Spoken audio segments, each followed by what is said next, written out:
لاعبka Cristiano Ronaldo oo baraya Ashley Speed si durbaanka loo garaaco markii kooxda ay badiso asagoo waliba kule hala si alwaaxa si uu garaaco sidoo kalena wuxuu tusinayaa sida uu garaaci lahaa Oh, you want me to do it? You want me to do Ronaldo? I do Ronaldo. Okay, boom, boom, clap. I got it, Ronaldo, I got it. يلا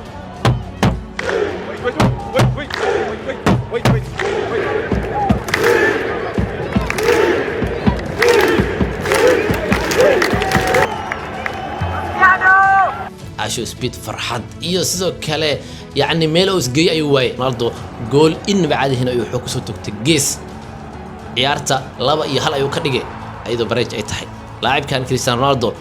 goolihii quruxda badnaa xasuus hore ayuu dadka galiyay wali wuxuu taagan yahay waxaan rabaa inaan gaaro 1000 gool inta aan kubadda ka fadhiisan hadda wuxuu marayaa 949 gool konton iyo 1 gool kaliya ayaa u harsan inuu gaaro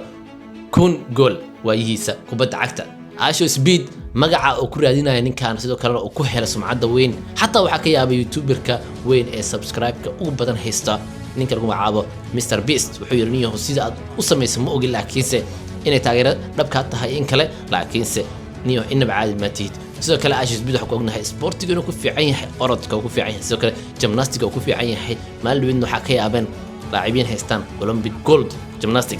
وكيما فضيتكيسي u boodaayo marka